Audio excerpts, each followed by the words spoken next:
ಡಿಕೆಶಿ ಮುಖ್ಯಮಂತ್ರಿ ಆಗೋದು ಶತಸಿದ್ಧ. ಅಶ್ವವೇಗ ನ್ಯೂಸ್ಗೆ ಬ್ರಹ್ಮಾಂಡ ಗುರೂಜಿ ಅವರು ಹೇಳಿಕೆಯನ್ನ ಕೊಟ್ಟಿದ್ದಾರೆ.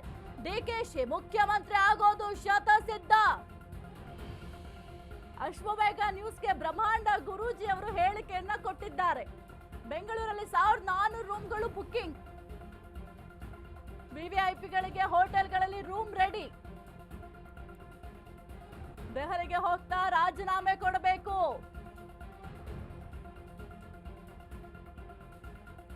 ಡಿಕೆಶಿ ಮುಖ್ಯಮಂತ್ರಿ ಆಗೋದು ಶತಸಿದ್ಧ ಎಂಬ ಹೇಳಿಕೆನ ಬ್ರಹ್ಮಾಂಡ ಗುರೂಜಿ ಅವರು ಕೊಟ್ಟಿದ್ದಾರೆ. ನಿಮ್ಮ ಇಂಗ್ಲೀಷ್ ನ್ಯೂ ಇಯರ್ ಸಂಕ್ರಾಂತಿ ಸಮಯಕ್ಕೆ 1400 ರೂಮ್ಸು ಆಲ್ರೆಡಿ ಕರ್ನಾಟಕದಲ್ಲಿ, ಬೆಂಗಳೂರು ಸುತ್ತಮುತ್ತಲಿನಲ್ಲಿ 3 ಸ್ಟಾರ್ 4 ಸ್ಟಾರ್ 5 ಸ್ಟಾರ್ ಹೋಟೆಲ್ಗಳಲ್ಲಿ ಎಲ್ಲ VVIPಸ್ಗೆ ಬುಕ್ ಆಗಿರೋದಂತೂ ಸಿದ್ಧ. ಯಾಕೆಂದರೆ ನನಗೆ ಗೊತ್ತಿರೋ ಗೋಚರ. ಸೊ ಅದರಿಂದ ಏನಕ್ಕೆ ಬುಕ್ ಮಾಡ್ತಾರೆ? ಸುಮ್ಮನೆ ರೂಮ್ ಇಟ್ಕೊಂಡು ಎಲ್ಲ ರೂಮ್ ಇದೆ ಅಂತಾರೆ. ಸೊ ವೋಟಿಂಗ್ ಸೆರೆಮನಿಗೆ ಎಲ್ಲರೂ ರೆಡಿಯಾಗಿ ಭಾಳ ಸಂತೋಷ. ಅವರು ರಾಜೀನಾಮೆ ಕೊಡಬೇಕು ಡೆಲ್ಲಿಗೆ ಹೋಗ್ತಾ ಅಂತ ಹೇಳಿದ್ದು.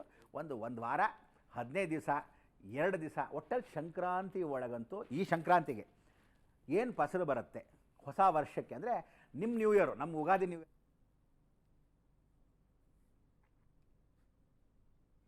ಬ್ರಹ್ಮಾಂಡ ಗುರೂಜಿ ಅವರ ಎಕ್ಸ್ಕ್ಲೂಸಿವ್ ಸಂದರ್ಶನ ಇಂದು ಸಂಜೆ 6ಕ್ಕೆ ಪ್ರಸಾರ ಆಗಲಿದೆ. ತಪ್ಪದೇ ವೀಕ್ಷಿಸಿ. ಇದಾಗಿತ್ತು ಈ ಕ್ಷಣದ ಅಪ್ಡೇಟ್. ನೋಡ್ತಾ ಇರಿ ಅಶ್ವವೇಗ ನ್ಯೂಸ್. ಇದು ಸತ್ಯಾನ್ವೇಷಣೆಯ ಓಟದಲ್ಲಿ.